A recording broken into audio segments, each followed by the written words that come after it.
Eu acho que nunca é tarde para a gente desejar feliz ano novo, né? Como esse é o primeiro vídeo de 2022, eu gostaria de começar desejando um feliz ano novo. E lembrando que agora em janeiro a gente viu muitas ações voltadas para a questão, né, da saúde mental. O janeiro branco, né, o janeiro, mês de janeiro, tem sido dedicado à questão da saúde mental. As campanhas, elas existem para que a gente possa lembrar efetivamente da importância de um determinado tema. Por isso que eu estou falando de janeiro branco em fevereiro. Por quê? Para que a gente lembre que a gente precisa estar sempre atento à nossa saúde mental.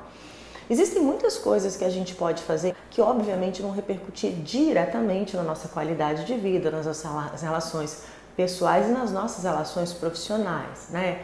A gente já falou em alguns vídeos sobre a questão do sono, a importância da atividade física, a importância do autocuidado, a importância do autoconhecimento. Por quê? Porque a gente pode ser a nossa medida de referência.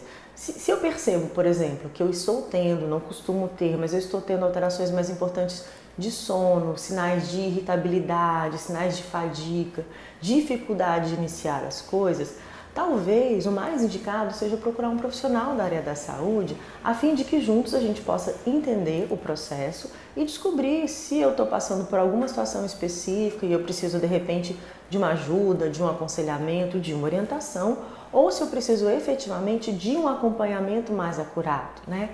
Existe uma demanda específica, por exemplo, para psicoterapia? Não necessariamente. Existem pessoas que fazem psicoterapia pelo simples fato de que querem trabalhar o seu autoconhecimento, de que querem desenvolver algumas habilidades, de que querem trabalhar com processo de mudança, alteração na carreira. Mas existem situações, às vezes, que a gente sempre deu conta e que de repente a gente meio que trava, a gente não consegue entender.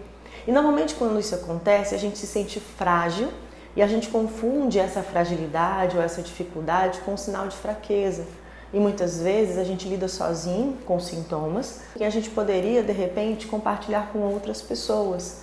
Então, assim, ter sintomas psíquicos e emocionais não é um sinal de fraqueza, não é um sinal de fracasso, não é um sinal de que, assim, eu deveria dar a grande verdade. Na maioria das vezes a gente não sabe o que se passa internamente dentro da cabeça de pessoas que de repente a gente considera bem resolvidas, que a gente considera bem ajustadas, que a gente considera bem sucedidas, e aí a gente vê que essas pessoas estão realizando coisas, mas muitas vezes a gente não tem ideia do esforço que elas estão fazendo para que elas possam efetivamente realizar essas coisas. Então, assim, quando que a gente vai procurar ajuda profissional?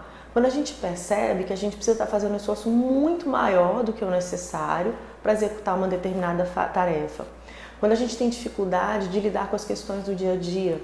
Quando a gente deixa de apreciar as coisas que a gente gosta e quando a gente começa a não saber dizer mais aquilo que a gente gosta e aquilo que a gente não gosta.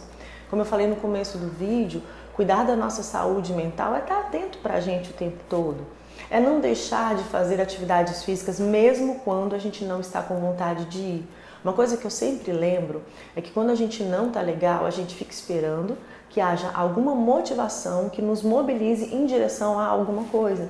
E muitas vezes a gente precisa fazer algumas coisas, como atividade física, por exemplo, pela mera obrigação, como se fosse um remédio. Até que sim, depois a gente começa a sentir as sensações agradáveis. Então, assim, estar atento aos nossos processos mentais, estar disponível para conversar quando a gente precisa de ajuda e principalmente não julgar o mérito das nossas motivações ou dos nossos recursos vai ajudar bastante para que a gente possa sim se desenvolver cada vez melhor, para que a gente possa ter uma sensação de mais conforto. Então, assim, a ideia é de que a gente dedique realmente o ano de 2022 inteiro a cuidar de nós mesmos, a dar atenção à nossa saúde mental. Então, assim, 2022 seja muito bem-vinda.